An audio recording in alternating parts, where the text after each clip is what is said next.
best there ever will be. And you know it. With a tears in my eyes. The cream of the crop. Acknowledge me.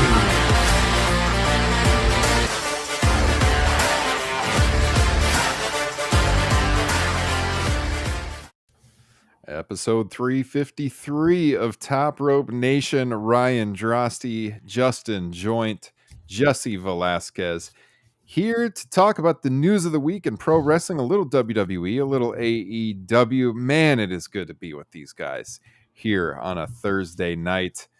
Captain America himself, Justin Joint, one of the most patriotic men I know. How are you doing tonight, sir? I've actually been thinking about you know how everybody's kind of down on this MJF, you know, American Championship thing. And the reason why it works for me is just because of how oft-putting I find over-the-top patriotism. So it's like it totally works for me. Shout out Derek in the chat. Haven't seen him in there for a while. Love seeing this guy straight out of Memphis, Tennessee. Derek Chappelle in the chat. What's up, Derek? Jesse, how you doing tonight, man? This lighting is not good. If I even turn this on, if I turn this off, this is just horrific lighting, and I apologize in advance. I'm now awake again because I'm trying to fix this problem. It's not going to solve itself. So, otherwise, I'm doing okay. Jesse looks like Sting walking across the catwalk back in the day, up in the shadows there. Very nice. Pretty much, yeah. Just lurking, waiting for some horrible wrestling takes to come through on YouTube or Twitter, and maybe just kind of pounce upon them like a vulture. Sure. Is there anything in the glass tonight, you guys? I mean, I know I've been the only one drinking lately. I might be again. Justin, anything going on? I've got a Boulevard Flying Start. NA. I'm okay. 3 weeks into my no booze. I'm at least going to hit a month, and then we'll see how it goes from there.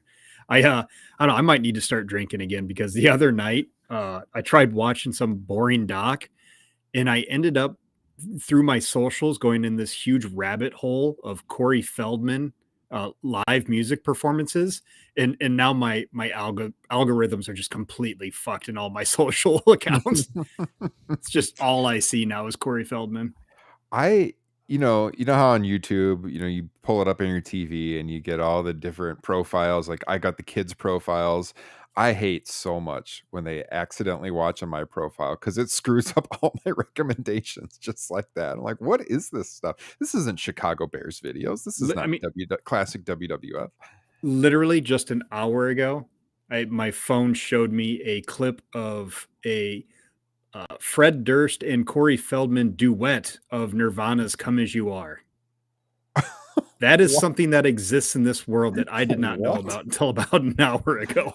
Oh my goodness, that is bizarre. It was as bad as you would think it would be. Jesse's face says it all right now.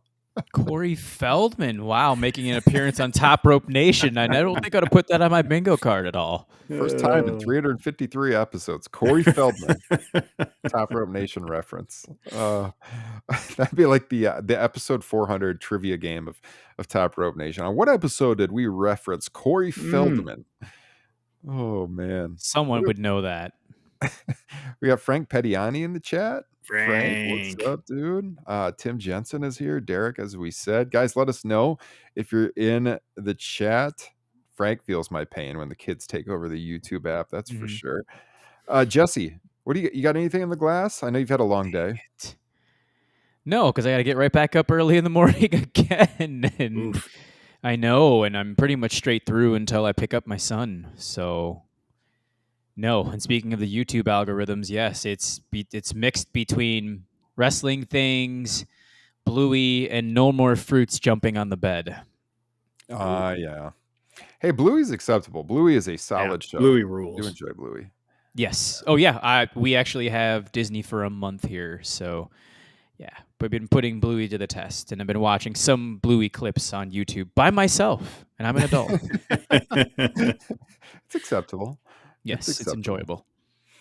Well, my oldest daughter had dance tonight, so my wife and I did a double date with to two of our good friends whose daughter is also in dance with ours, and we got some Nice. Mexican food and had a few margaritas. And I told Jay, I was like, well, I'm definitely drinking light beer on the pod tonight after 2 jumbo margaritas. So I've got Miller Lite. Sean Skelton, shout out. I know you're being disappointed by our what's in the glass lately, but coming through for you with some Miller Lite tonight. That's the official beer tonight of Top Rope Nation. Yes, indeed. The moment I take a Friday off, I promise I'll probably be drinking a lot. Make up for everything.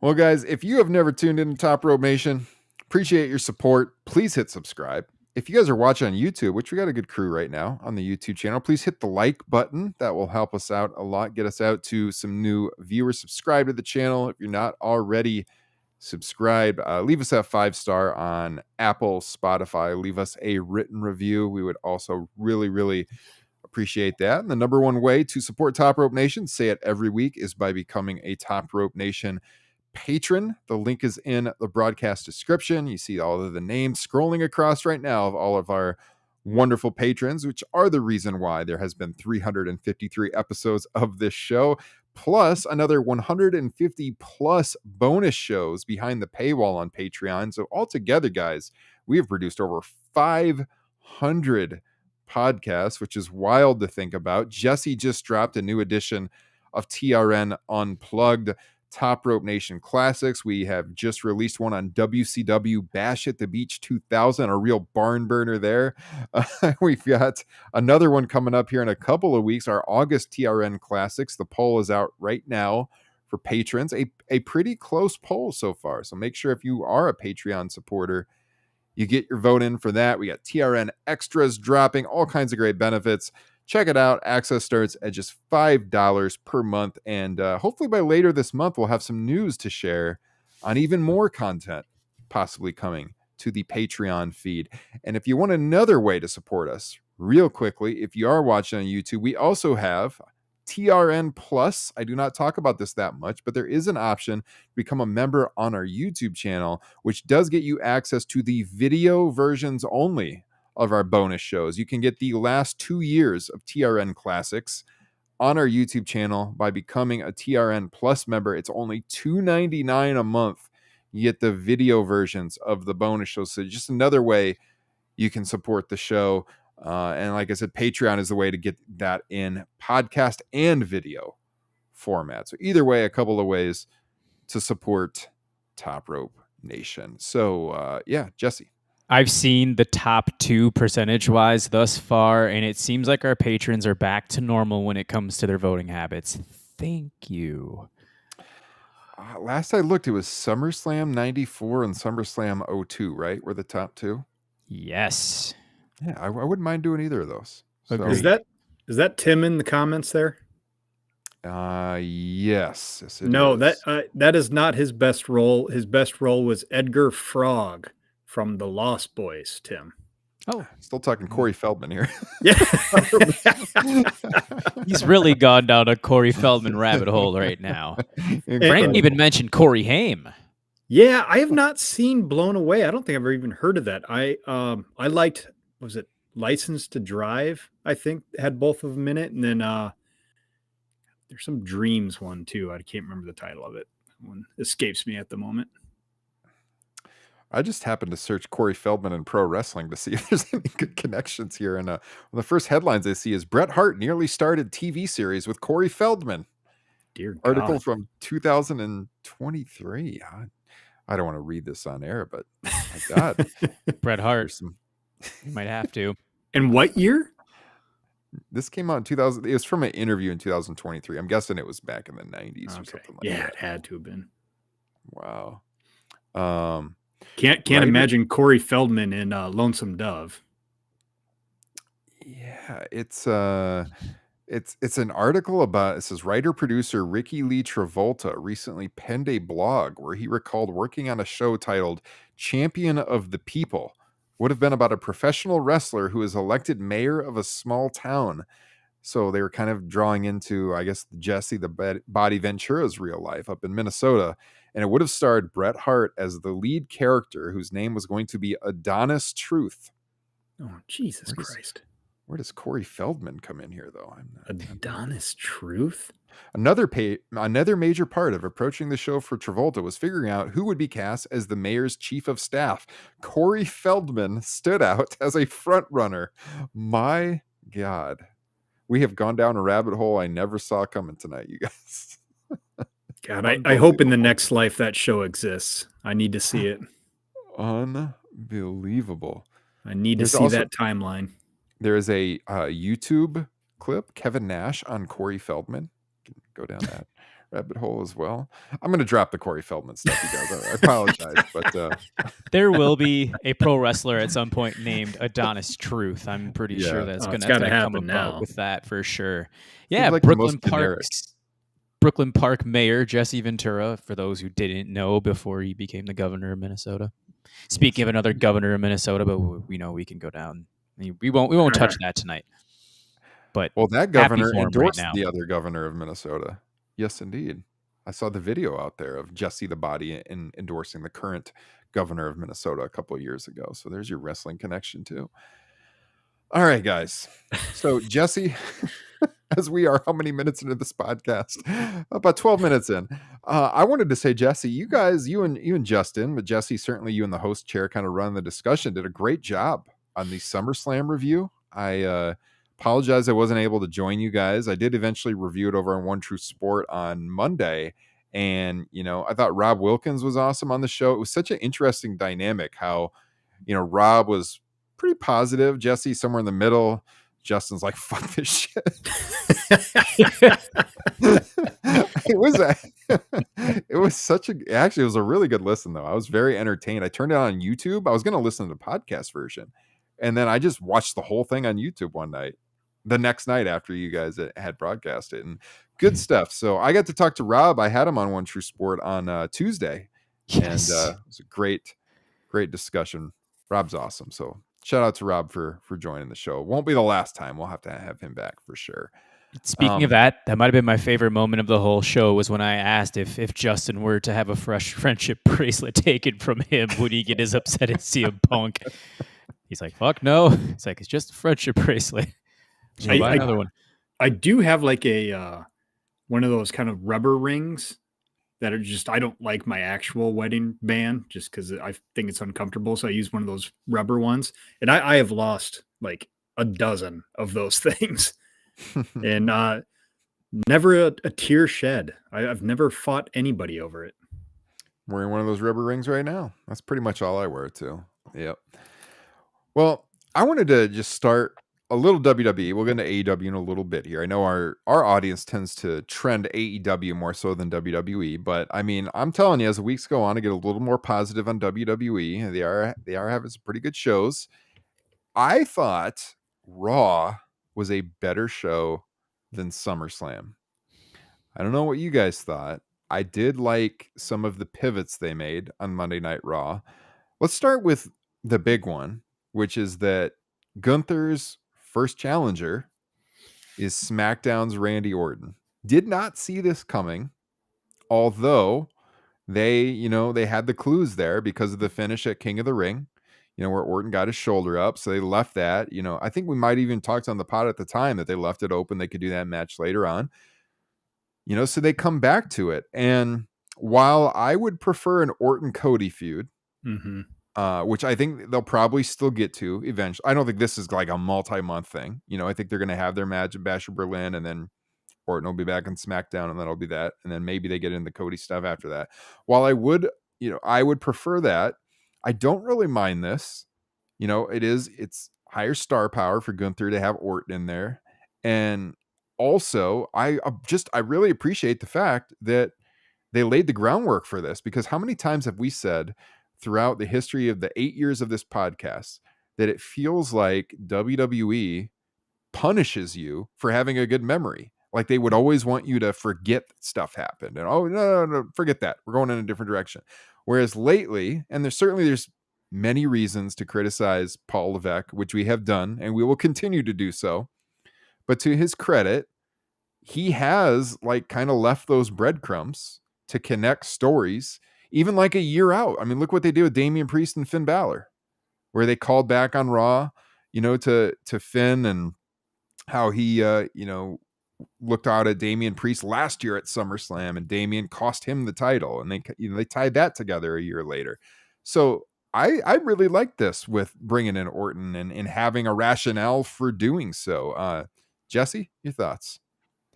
I'm in agreement with you on that one, simply put, because it's a super fresh program. They had the one-off match where for the King of the Ring, you had the SmackDown side looking for one spot and Raw looking for one spot. So this was almost billed as just a one-off. You may never see it again, but then the controversy happened. And during the show, Hunter even said, or rather during the show or a little bit after, he had said, okay, we acknowledge that the shoulder was up. However, we're going to stick with the referee's decision, and there will be a Gunther Orton too at some point in time. Orton's win-loss record's pretty solid these days. He's not getting pinned much, especially since he's returned. So yeah, it makes a whole lot of sense. It's a big name who's still, he's a little out of his prime, but I'll tell you, the WWE universe or the fans out there respect the hell out of him. So yeah, and the way that they played it up, Gunther saying he was completely shocked by this whole thing. Crowd kind of chuckled at it. Here we go. Yeah, that'll be a fun main event, and then when it's over, it'll strengthen Gunther's resume, and we can continue on. Yeah. Justin? Well, first off, I don't know how much at least with this, I don't know if I'd call that laying the groundwork as much of it just as them acknowledging a botch from a previous match that they had. I don't hate it. It makes sense because of that. And I like that they're acknowledging that, there was a screwy finish at that King of the Ring match. I don't buy any chance of Randy Orton actually winning this match. And now, granted, the flip side of that comment is I don't know if there's anybody they could have thrown in, against Gunther at Bash at the Berlin who we'd buy as possibly unseating him already as champion. So I guess this is a good kind of placeholder feud. Since it does have a trickle of a history behind it. I guess it'll just come down to how good the match is at this point. Yeah. Well, I think we had talked about last week, maybe it was Jesse that brought it up, that Ilya Dragunov would have been a cool match to do, especially with it being in Europe. But they would definitely have to heat him up really quickly to even make sense for him to have a title match. If you look at it from a between the ropes perspective, that's the match. Like that would be a better match for sure.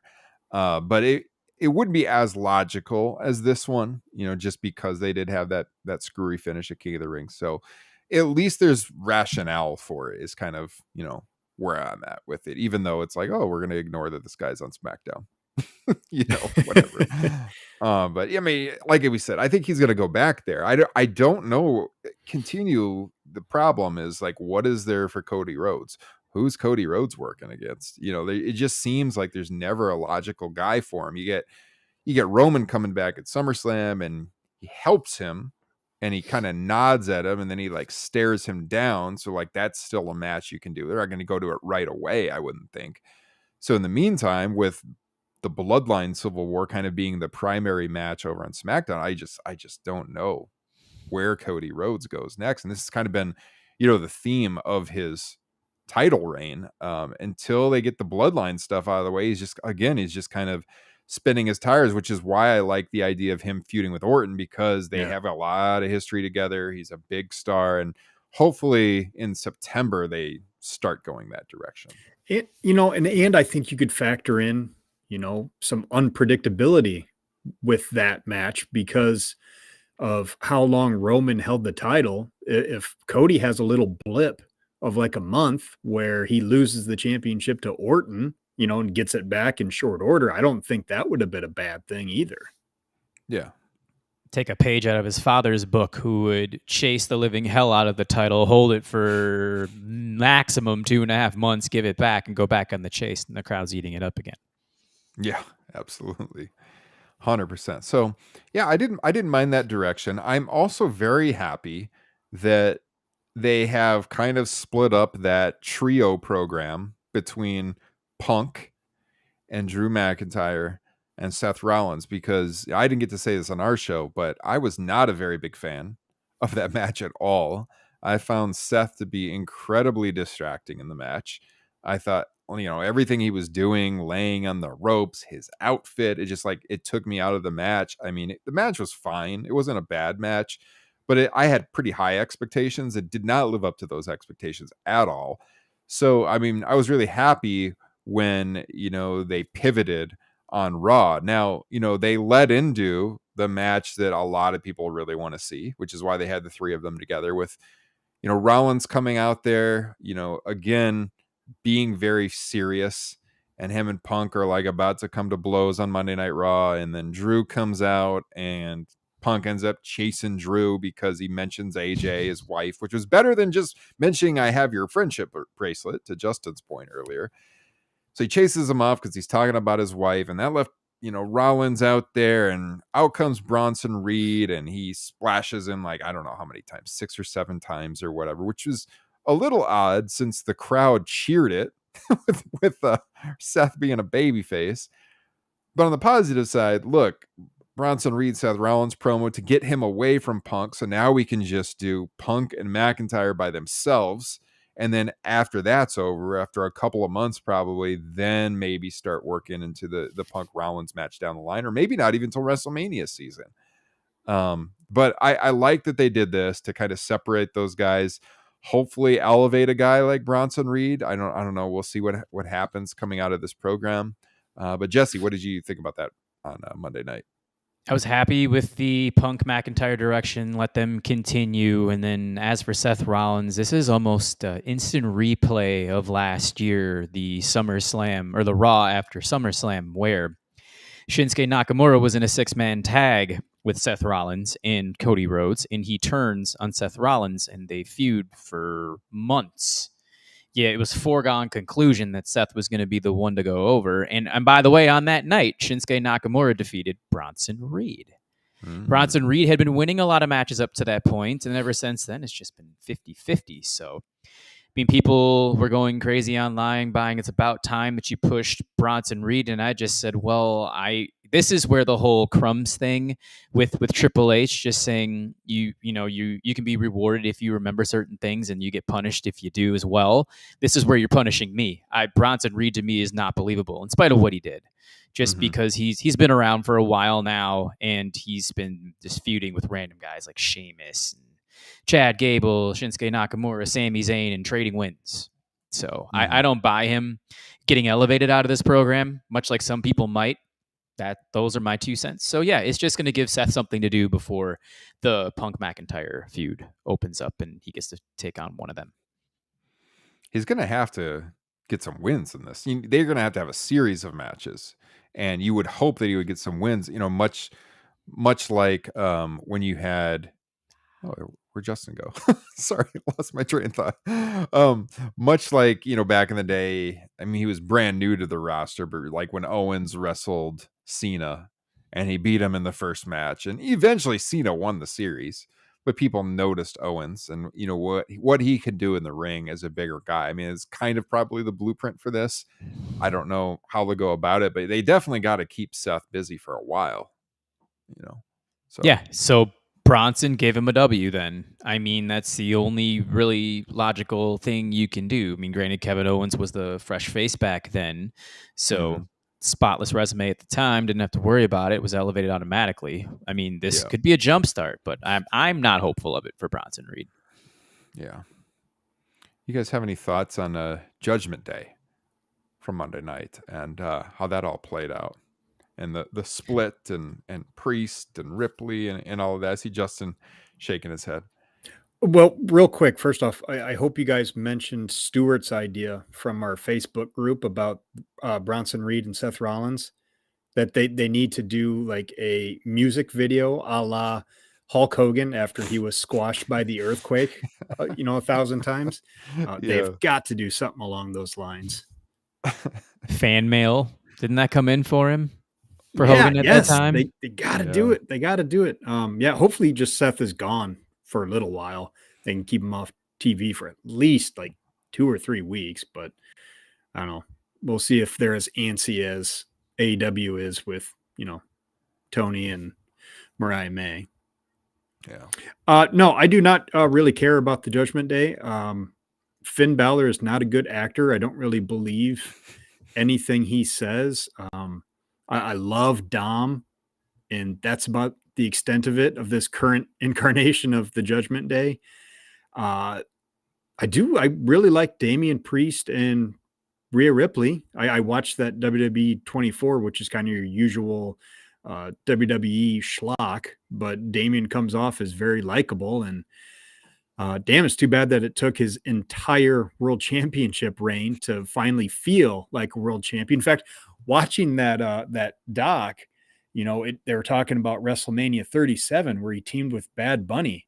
And I'm like, yeah, that was a big deal. That was like, what happened? Why don't I remember any of his other WrestleMania matches? And it's like, oh, WrestleMania 38 did not have a match. WrestleMania 39 did not have a match. And even at WrestleMania 40, he was in a tag team match where he lost the tag titles. But I'm curious to see where this goes. I have never really been all that into the Judgment Day. But hopefully they can keep the momentum going with the obvious stars of this feud, which is Damian and Rhea. Yeah. I mean, I hope they don't call them Judgment Day too. And I don't want them to even really be a faction or like try to recruit members. They should just be like two separate people now who are, allies, of course, because of their history, but they're not like forming a faction or anything. Let Judgment Day be Judgment Day with the new group or whatever, and that's totally fine. But I did like how they had that segment together when the brawl happened and everything on Monday night, and just keep them as allies, but that's all you need to do. I mean, Rhea Ripley can be totally on her own, and obviously Priest can be too. And I mean, to your point about Priest, not that he had a long title reign, but yeah, I mean, the last month is where he really turned it on. And I honestly give him a ton of credit, because I mean, I was as skeptical as anybody that was going to work. We talked about it so many times on the show. Dude is like 5th in the pecking order on Monday Night Raw.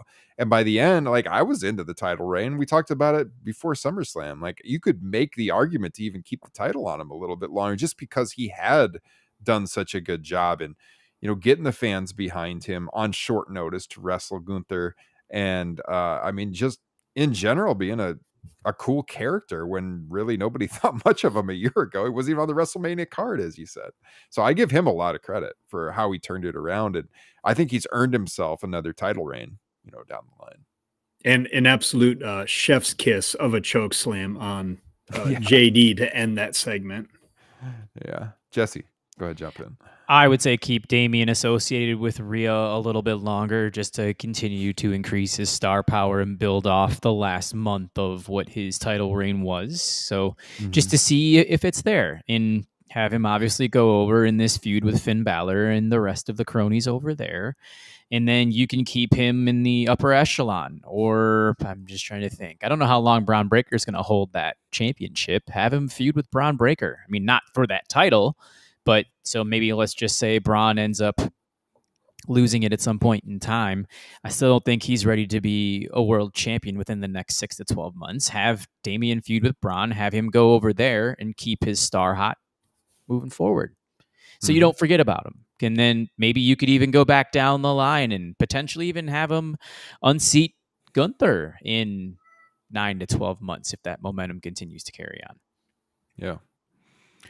One more topic from Raw, and then we're going to transition to AEW, the build for All In, and what we saw on Dynamite last night. And then we got a new segment we're going to debut at the end of the show tonight. So stay tuned for that. Wyatt 6, first actual match for the group. They promoted it the previous week on Monday Night Raw, but we get the 6-man tag in the main event with American-made Chad Gable and the Creed brothers against the Wyatt 6. The trio was Joe Gacy, Dexter Lumis, and Eric Rowan. And I'm curious what you guys thought of this. I'll give my take last now. Jesse, how did you think the Wyatt 6 came off in the main event? They're fine. I'm way more concerned with the guy that just re-signed with the company a couple months ago. Is this what he signed up for when he re-signed with the WWE? Probably not. I understand. I think that the Wyatt 6 should definitely go over in the first handful of feuds that they're involved in, but to come at the expense of Chad Gable, who we were thinking might even be the Intercontinental Champion at some point in time. Then you throw him in a Money in the Bank picture. Whoops. I don't know what that means for his future. But yeah, the presentation for the Wyatt Six continues to remain strong. I just wish the feud was a little bit different and they were able to pick on a more inferior faction than Chad Gable and the Creeds, by the way, who have had their momentum stalled since they came onto the main roster, which is fine because they're both extremely young and the future is going to be bright for them. Probably talk about that tag division later too, so where that might be getting a boost. But yeah, I would have liked to have seen a different outcome or same outcome, different faction. I think an inferior faction would be a great rebrand for the Final Testament. I think that's exactly where they should have gone. Ding. I'd much rather see them taking the L, no question about it. I guess, the counter is you got to put this new group in there with somebody that has some investment from the audience. But yeah, God, that Final Testament's terrible. It's not working for me at all. Justin, you have any thoughts on what they do with them? I'm glad they're not wearing their masks or anything. The presentation is, I guess, as good as this sort of spooky thing could be at the moment. It certainly could have been a whole lot worse. And, I'm such a sucker that, Rowan got me with that tribute to Brody Lee, which was very nice. So it could have been a whole lot worse. I'm definitely in the same ballpark with you guys that I wish it would have been against, almost any other team. Now, having said that, American Made, stupid name, by the way, I think they can do better. They were in the main event of Raw, so that's a pretty decent spotlight against, this new spooky faction who the WWE fans are, digging.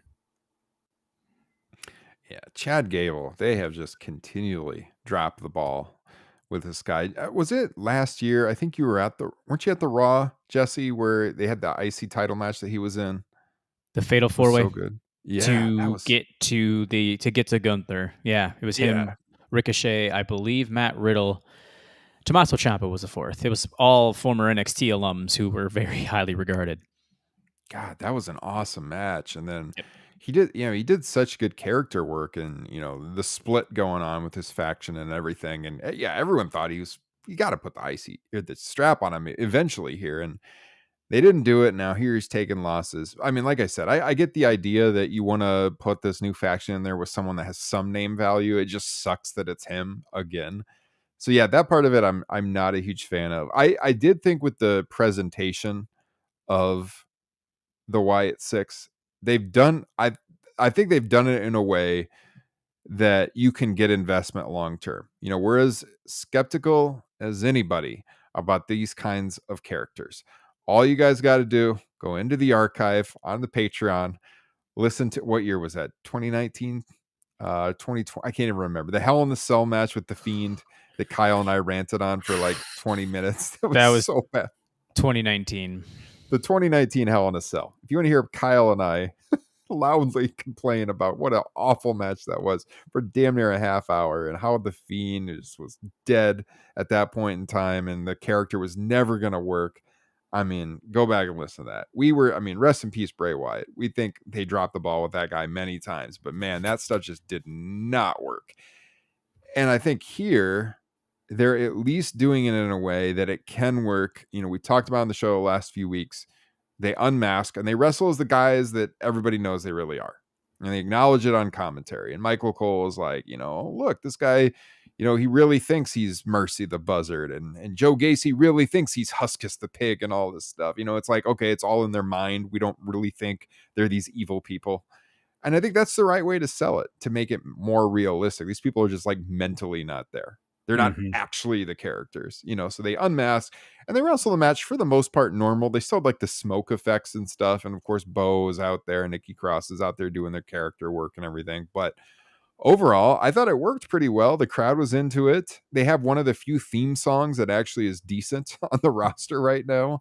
and so the crowd popped in the celebration afterwards with the theme playing as they went off the air. So outside of me not really liking that it's Chad Gable again taking losses, I think it's exceeded my expectations so far, because I have been very skeptical that it would work, and so far it's working, and I think they're going about it the right way. It's going to be really interesting when Nikki Cross has to wrestle a match, because she's probably the most out there of the group. The goal is for them to all shed the "and then the bell rang" stigma. So, yep, not a bad first test. You mean you're in there with Creed and you're the Creeds and Gable, who are some of the top flight in-ring performers that there are. So, I mean, hopefully they can continue. We'll see. Yeah, absolutely. All right. So in order to switch gears to AEW right now, I want to throw this question out to you, because this is going to bridge the two companies, because there's a report out there that the Lucha Bros are potentially going to be jumping to WWE. Ray Phoenix, who I think from what I've heard, Ray Phoenix was the one, him and Penta, Ray was the one that kind of was more warm to staying around AEW, but Penta, from what I was told, was the guy who really wants to go to WWE. And they're like a package deal. So it appears they're probably going to WWE, almost certainly going to WWE. And I want to gauge the temperature here. What do you guys think about the Lucha Bros jumping from AEW to WWE? Do you think that it's going to hurt AEW? You think it's a good thing for the Lucha Bros? You think it's a good thing for the WWE? Let me throw Justin first here. What are your thoughts on the Lucha Bros? Yeah, I mean, this is exactly the sort of thing why pro wrestling is better as a fan when there are two major promotions, so we can get these kind of jumps. It just freshens up everything. I can't wait for the WWE fans to just talk about how awesome the Lucha Bros are and how WWE's finally making something of them, even though you're getting, Captain Mail It In with Penta at this point in his career. But, Phoenix is going to go full bore. But yeah, it sucks because AEW's tag team division is not great right now, if non-existent, basically. But also they've had their run. They've been with AEW from the jump, right? I mean, if not from the jump, damn near it. And so they've reached that Jake Roberts, 7-year run at this point, or close enough to it where, yeah, let's freshen things up a little bit. Mm-hmm. Jesse? Yep. It's did Kyle coin the Jake Roberts term, or somebody else? I think he got it from somebody else. Yeah. Okay. But he would always quote it. Yeah. Yeah. I mean, I think that's a unwritten law. I mean, not many people I know outside of our circle know about that rule, and it's perfect now that there's two larger federations. I mean, it is time for some people to make moves, treat it territorial, but it's also still national. I mean, I think with the tag division in the WWE, they do have some solid teams. The problem is they still don't really highlight it much. Look who their champions are right now. I just actually completely lost my train of thought because it was the Finn Balor and JD McDonough who defeated Awesome Truth. And then you had DIY just lose him recently to the Bloodline. And we don't know what's going on with Jacob Fatu. So, I mean, it's going to be a good influx, but I'd almost rather see them both get singles runs. And please do not throw these two in an LWO faction or feuding with the LWO. I'm very, very concerned that is going to happen.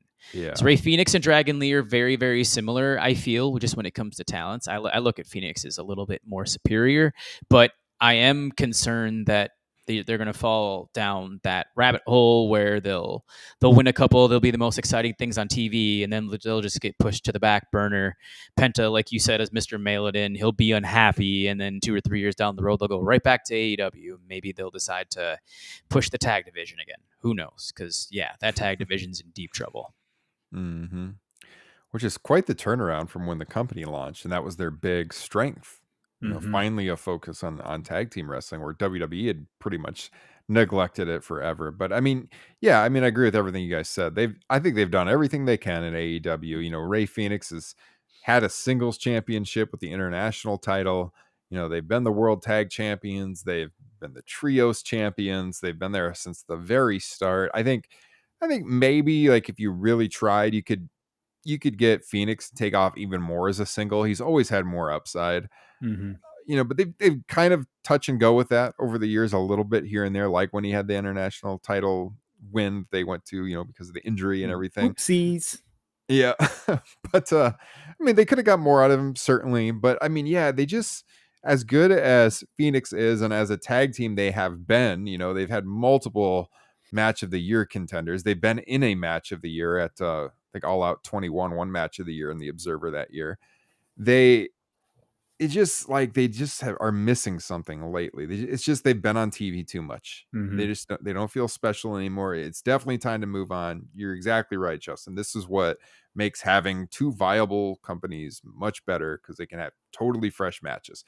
The people on the other side, when their contracts come up, cough, Kevin Owens should oh, sorry, Kevin Steen should think about jumping ship, because there ain't nothing left for Kevin Owens to do in WWE at all. And a damn thing left for that guy to do. So he should be looking to come across too the other direction. But here, I mean, definitely it makes a lot of sense. I don't think AEW, despite the status of the tag division, I mean, you can elevate the Lucha Bros, but we've already seen it. So like, I don't think that even helps the case. They need to do something totally different. So I don't think they're losing anything by losing the Lucha Bros here. I thought you were about to say that this would be AEW's chance to elevate some of those other teams that really haven't had a chance for the last, few years, because, the Lucha Bros were so high up as, far as their spot goes in that tag team division. Real quick, before we move on, I'm curious. I saw somebody comment this in our Facebook group, and I couldn't disagree with it more. Do you think they should go to NXT first? Ooh, no way. I don't think so either. No. I heard that they are specifically asking if they sign that they will not go to NXT. That they have made it known they do not want to go there. So I don't think that's going to happen. That would be a waste. That would be a total waste. Agree. That. It would be. And the one thing you could do even is if, let's say it's till the end of the year, you have two teams sitting down there in NXT that you could promote right up, because everybody kind of salivated at the thought of a Lucha Bros Rascals feud right away, or getting them on TV together. Why not bring them up together? Yeah. So, I mean, I think we all think it's good for both sides. So, no harm, no foul. I mean, I think it's a good move for them. They should make the money. They should go over there. They've never been there, make some money, do some fresh matches. And that's how it should be. So, meanwhile, in AEW, they're building up to we're only a little over 2 weeks away from All In. It's kind of coming up fast here. They're starting to hit the home stretch. They had I thought a kind of up and down edition of Dynamite this week. It didn't really feel like an important show. Had some good stuff on it, but I am super invested in the main event with Bryan, of course, and Swerve. I think they've done a good job building that up. I did like the sit-down interview with Jim Ross and Swerve. I liked Bryan's match with Jeff Jarrett, which I'm going to throw to Justin to talk about here in a second. So that's all been very good. I think, the women's programs have been good overall. Certainly Tony and Mariah being the top of the heap there. But, kind of an uneven edition of Dynamite this week. But Justin, I know you really liked the main event. Yes, but first we got to start with the absolute highlight of not just Dynamite, but of, the entire history of professional wrestling. And that was Jack Perry thinking about that Taco Bell box. That was incredible. That's how I was almost going to open the show too. That was strange. That was, I mean, holy crap. Just a commercial cut into the middle of this little segment with Jack Perry. That was brutal. Couldn't take anything seriously after that. when I before I forget, I just got to throw this out there right now because I was gonna text it to you, but when I watched it, it was like fairly late, so I didn't text it to you. Um, but I was watching Dynamite with my two older daughters, and I was like, yeah, Brian's gonna wrestle Jeff Jarrett tonight. And Justin, my oldest daughter, looks at me, and in the way that she talks, you probably know when she's annoyed, she was like, Jeff Jarrett, he's going to beat him in like 3 seconds. Why should I care about that match? It's like, I mean, you're probably right. Brian should probably beat Jeff Jarrett in about 3 seconds. But she was like, just because it was Jeff Jarrett, my 8-year-old, she's like, I don't care about Jeff Jarrett. But to the point, they had a really good match, did they not?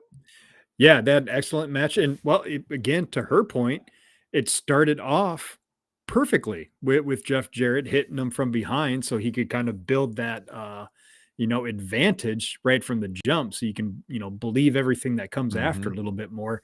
The fact that it was an anything goes match was desperately needed for these two. But I mean, you have two absolute pros in there who just told the perfect story. Everything made sense. Everything clicked. Absolutely loved when Brian was getting tossed around into the crowds while they were in the food section. And, and when he finally came back from that and how pumped up he was and the crowd got so psyched, just a fantastic moment. I got to say, I think by a pretty significant margin, and that's not saying too much because I've never been a big fan of Double J. My favorite Jeff Jarrett match of all time. And how often do you watch wrestling and think to yourself, I've never seen that. That was really cool. When Brian used the chair to bash Jeff Jarrett's knees in order to get out of the figure four. Just top to bottom, it did not overstay its welcome. I never bought Jeff Jarrett was going to beat Danielson, but like that wasn't the point of this match. It's just a small part in kind of the larger story they're trying to tell here with Brian getting ready for that big match at Wembley. Loved it. Great stuff. I got to tell you, I looked up his cage match statistics right when you said his best match. Your favorite match of his of all time, to see where it ranks right now, just a day later, is currently ranked Jeff Jarrett's 8th best match of his career on cage match already. The 7.63 rating. No observer rating, of course. He has had a couple of 4.5 star matches in the observer. His match with Kurt Angle at TNA Genesis 2009 and his match with Shawn Michaels at In Your House 2 were both 4.5 stars. I had a feeling that was coming. Yeah, that's I haven't seen that one in a long time, but those are both over 8 ratings. But yeah, I mean, we're only 24 hours. This rating is going to shift more, probably even more positive. But already it's the 8th highest Jeff Jarrett match in his career. Yeah, go ahead, Jesse. My question, because I don't hear anything about a follow up. Are we really looking at Hangman and Jeff Jarrett at All In? Could be. I don't mind it. Like I said, I do not mind this version of Jeff Jarrett. And one thing that is sorely needed on these AEW cards for their pay-per-views is a match that can go sub 10 minutes and doesn't have to be some 5-star banger match. And, in order for anybody to talk to it, just have fucking, Hangman versus the Last Outlaw, have Hangman squash him in about 5 minutes, call it a day. That's exactly what these cards need, is that kind of match. Mm-hmm. If only you can book that match and not Tony Khan. Yeah, true. He would go 12 minutes and Double J would be getting a considerable amount of offense. That's the way I see it. And honestly, I would think they would just be a part of the casino match at All In, that maybe they're just trying to get some stories going for those reveals.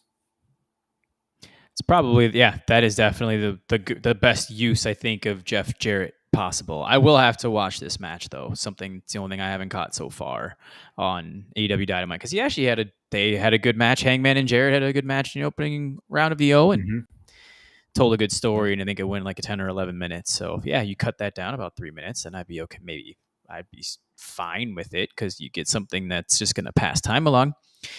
Well, I guess from here, Bryan Danielson, Swerve. Yeah, I mean, temperatures rising as we speak. Swerve is had, like you said, a tremendous sit-down interview, I felt, with Jim Ross, and said he's going to take Danielson's legacy, and he's going to be the one that's going to be remembered as the guy that retired him.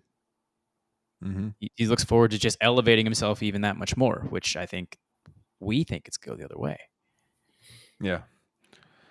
And, I got to say, I got something about Hangman I want to say in a second, but I've seen some takes on Twitter where people are like, I can't believe they're not doing, Hangman and Swerve at All In. That's the big money. That's the match. I can't believe they're not doing it. And I could not disagree more with that. Bryan Danielson is the biggest active star in this company. It's their biggest show of the year. No, you save Hangman and Swerve. Yeah, we know the story is their strongest story. You save that for a more, secondary show maybe. Whereas here, it's like, this is the big media attention show. You put the guy in there who is the biggest star in the company with the storyline that it's his last shot. I like this a lot more on the stage at Wembley Stadium. I mean, you can definitely make the argument. And yeah, Swerve and Hangman, we've loved their series. They could do that anytime. But I think Bryan Danielson on the way out, end of his career, Wembley Stadium, this is a no-brainer. I couldn't disagree more with that take. Well, in that, I've fantasy booked this before, but, part of the reason why I want Bryan to get that title among many is so that you can go to Swerve and Hangman at All Out, because Hangman's got to get one of his wins back, and then that can be Swerve's one loss between now and what I would think would be Wrestle Dream, where he should, reclaim his world championship. We've said it before. We want Swerve to lose the title, but we want him to get it back almost immediately. This just needs to be a blip in his reign. And it's honestly, it's too early for anybody but Danielson to take it off him right now. Like I don't want Swerve and Hangman right now, because Hangman needs to win one of these. And Swerve can't lose the title to him right now. So I do want to see Hangman be world champ down the road, because he, might be the best part of the show every week now since he came back. But yeah. So speaking of Hangman, real quick before I forget, and I'll throw it to Jesse here. Did you guys think that, to throw back to WWE, when Rollins came out on Monday night to confront Punk and he was wearing the leather with the fringe on it, do you think that was actually a nod to Hangman, or do you think that was a coincidence, Jesse? Coincidence. Because I saw people immediately commenting on it. I was like, oh, okay. I didn't actually even think of it when it first happened. And when people were pointing out, I was like, oh, okay, I could see it. I didn't think it was intentional. Maybe it was. Justin, did you think that was an intentional thing? I did not. No. Yeah. That would be awesome if he had, like, if one of them had worked, a reference into the promo, but no. It's like a cowboy-esque jacket, I guess you could say. Yeah. There's a certain transphobic performer on the roster who's paying a little more homage to Hangman Page these days than anybody else on the WWE. That's just in terms of the moveset, of course. It's Logan Paul. I was going to say. Not Odyssey Jones? No. I was going to say, as far as a human being, could not be further from Adam Page, but you're right with his doing the buckshot lariat, that's for sure. And the, what does he call it? The something moonsault. There's a name for it, the Hangman, where he's just got the jump and it's just super pretty looking. Logan did that at SummerSlam with LA Knight with that beautiful springboard moonsault. Yep. Oriyama moonsault, I believe. Yeah, that's right. I don't know. I think that was the main point I wanted to make, was that I don't have any issues with them doing this match. I think Bryan is the money match in this situation. So, and I wanted to mention the Seth Rollins thing because that popped in my head as you guys were talking about Hangman. But yeah, I mean, I think direction wise, probably is him and Jarrett. And yeah, I'm for the reasons Justin laid out, I'm fine with that. have a quicker match. Totally fine with that. Never thought we'd be talking about 2024 and Jeff Jarrett being a highlight of a show. Here we are. Wow. Anything else from Dynamite you guys wanted to discuss? Nothing really as far as an in-depth discussion, but I do want to shout out my boy Beef Mortis. That 6-man tag was a lot of fun. And honestly, my main takeaway, besides from Jeff Jarrett still, putting out humpers in the year of our Lord 2024, is Kyle Fletcher looked like a big star. Yeah. The crowd was really behind him. They were getting into him. I think this podcast has been a fan of him for a while now, and I really seems like, he's taken a step here. And I like that they're kind of using this Ospreay MJF feud to help him get over even more. Yeah, great call. Put him in that Takeshita role. However, you can actually, I think, have a little bit more substance with him. I have one very small concern with Kyle Fletcher, and that's his haircut, the return of his partner Mark Davis. And them reforming Aussie Open at some point in time. Is that going to relegate Kyle back to tag duty? Which, don't get me wrong, they sorely need it in AEW, but that's just going to stop his solo trajectory for the moment. Haircut. It's bad. It's pretty bad. His hair and his gear could use a little work. Something's just not jiving with the whole presentation, but he's freaking awesome in between the ropes. I mean, you're a huge fan of him in the ring, right? Yeah, I mean, love him. If he just got a new haircut and some different ring gear, Justin Joint, when he watches a Kyle Fletcher match, it looks something like this right here. Oh, jeez. He's already got a 5-star match on his resume. There we go. Match with Will Ospreay and AEW Dynamite right after Revolution. It was the famous picture from South Park with the computer, the South Park image with the computer and stuff all over. For those of you listening on the podcast feed, you got that. Why are they laughing? Another similar outcome that might make people laugh is JD Vance versus a couch. Hello. Oh man. All right. So here's the new segment I've got for us. And I thought we were talking about this off air. I thought it was something we could try out. People could send in questions they want us to talk about to topropenation@gmail.com. But I thought we would do kind of a question of the week, because we used to have a segment on the show years ago that we called Deep Dive of the Week, where we would talk about just a random old match and give you a reason to go watch it. And I thought, do a question of the week at the end, just something free range question. It could be about a historical topic. It could be, something in the news right now, and we just kind of throw it around the horn and talk about it to close the show. Something fun. So if you have a question that you want us to talk about, topropenation@gmail.com, or if you're in the chat right now and you have one, you can send us a super chat. We'll get them 2 questions of the week. You can do that too. We'll definitely feature it if it's a super chat. But here's the one I have for you.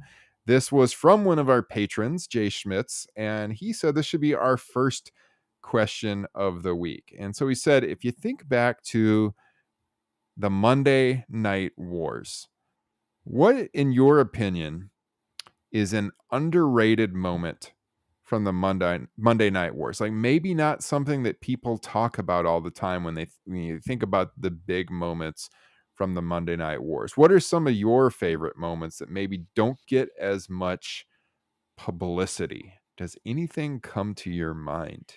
Maybe it would give people a reason to go back on the network or Peacock and pull up some of those old moments. But anything come to mind, you guys? I mean, this isn't a good answer because it's not really significant to the Monday Night Wars. Like, I don't think it, probably changed the ratings in any way, but the first thing that popped in my head when you asked the question was Dean Malenko taking off, when he dressed up as Cyclops and took the mask off at I think Slamboree 98. it was one of my all-time favorite moments in that time frame when the war was hot and heavy. Mm-hmm. Hot and heavy. I like it. Jesse. I think we covered this, but I think because there's just so much focus on the Hart Foundation and Degeneration X and Stone Cold Steve Austin. You could go with The Undertaker too. And you also think of Mankind, of course. I think in terms of underratedness, we covered it. May 26th of 97 was part of it with Mick Foley's interviews, the humanizing of him. Yeah. I think that is very chef's kiss. You could probably go, I think there were 3 parts to it. So it might be May 19th, May 26th, and then the follow-up would be June 3rd. Yeah. That's the only one that could, because I know I'm like really trying to rack my brain. Like everything else, I'm just like, that's fine to me, but I don't know if people would find it underrated. I like it when Sean Morley's dick got cut off. That was awesome. Highly underrated. This guy has continued to embarrass himself. I mean, what a dumb. Have you guys seen all the stuff going on Twitter with him? My not God. recent. I mean, Jesus, that's a name I blocked a long time ago. I have got to give credit to Matt Kuhn on this, because buying valvenus.com like so many years ago and forwarding that to the site he forwarded it to just to piss off Val Venus is on there like, turn it over. It's like, dude, he's not gonna turn it over to you. You should have bought. I just looked it up. Matt Kuhn bought it February 22nd of this year. You didn't have the foresight to like buy it earlier than that. And he's like, I'm going to take legal action against you. What are you talking about? I own the website, dude. It's been just totally hilarious to watch all of that. And then he also bought LoganAlexanderPaul.com, because that is Logan Paul's full name. And he's forwarded that site to valvenus.com. Nice. Which forwards to like isn't it like a trans like acceptance website or something like that? Just hilarious stuff. But anyways, yeah, let's cut off Sean Morley's dick again. That would be a good way to bring that to my list. Great callback. Yeah, as far as underrated it's hard because like this stuff has been analyzed so much in every single big moment. It's hard to pick out something that's underrated. The first thing I said to him was like, I mean, people do talk about this, but I do think the guy is underrated, and that's the Lex Luger title win in August of 97. I love that night. When I think of like the best nights, because I think it was the same night. I think it was the night after SummerSlam 97.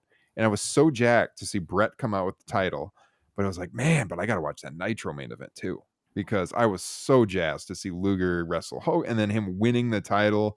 It was such a huge moment. I feel like people who didn't watch wrestling at the time might look back and see that result and be like, oh, Lex Luger, he was okay. But that was gigantic when it happened. That was one of the all-time great Nitro moments. So I can't call it underrated, because if you lived through it, it certainly wasn't underrated. But I think people now that didn't watch then might be shocked at how great it was. It's hurt because in the moment, if you watched it, it felt like this giant blow to the NWO. But then, you know, shortly thereafter, Hogan, you know, got the title back, and it's as if it never happened. So that kind of dampens it with that, you know, the view from afar. But in the moment, it was just incredible. Yeah. Losing his title on Nitro twice to get huge ratings and for it to be widely lauded, I think was give him a little bit of credit there, I suppose, but only for him to take it back the one time. I think another one, even though this one, I think when it comes to WCW, it's probably high end, but you don't think of it in the top 5, top 10 moments. Probably being Diamond Dallas Page turning on about to join with Scott Hall and Kevin Nash in January of 97. Then he hits the Diamond Cutter on Scott Hall and just ventures into the crowd, and the people just swarm him. That was the start of something big for him. Yeah. Because think if he had joined the NWO, he'd just be another number. Yeah. Yeah, the other one I think of, and I've talked about this one on the show a lot. In fact, I think I might have drafted it on our best TV matches draft. But when I had rewatched it a couple of years ago, I mean, I knew it was a good match, but I really liked the match a lot. And that was the finals of the European title tournament in February of '97, and the Owen Bulldog match that was in Berlin that they aired on Raw. That match is phenomenal. It's underrated as hell. I think it's like end of February '97 if you want to look it up. But like it's almost like a time warp match for Bulldog. He's so agile in that match, the way he's flipping around and doing cartwheels and stuff. And you're like, oh, this is '97 Bulldog. And Owen's great, of course. That is a gem of a match. So I think that's kind of an underrated one from the Monday Night War period, at least. I mean, obviously WWF was losing the war at the time, but that's a standout TV match if there ever was one during that time period. So it's a must watch. Yeah, no, I agree. I haven't seen it in a long time. Yeah, it's great.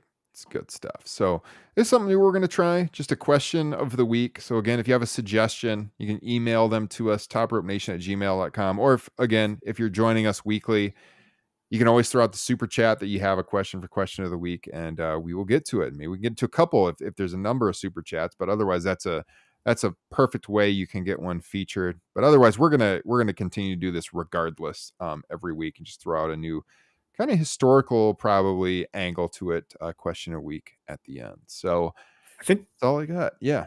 I might have one for next week. To give you guys a hint, maybe just to mull it over for the next week, maybe just be thinking about what, your favorite Corey Feldman movie could be. Bring this full circle. Jeez. Yeah, nice. Good stuff. I'll be deep diving on the Corey Feldman IMDb page over the next 7 What a nights. filmography. Yeah. You guys will be ready for that next week.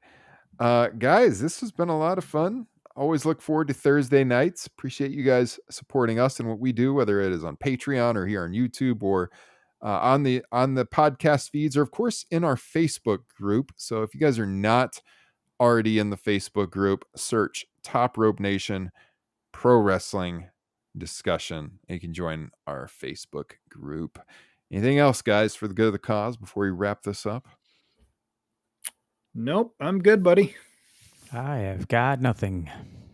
All right. Well, it has been a fun time, you guys. Over the next week, you can join us by watching Stand By Me, The Goonies, The Lost Boys, The Burbs, whatever else. He's awesome in The Burbs. The Burbs rules. What a great movie. I think Stand By Me is my winner. I had thought about Goonies, and I was like, no, Stand By Me. I would probably say Stand By Me, personally. I love that movie. But I'll have to think about it. I'll let you know for sure next week. And then we'll start our side podcast, the Corey Feldman saga, on patreon.com. What a time to be alive. Hey, if it gets Bret Hart on the show. There we go.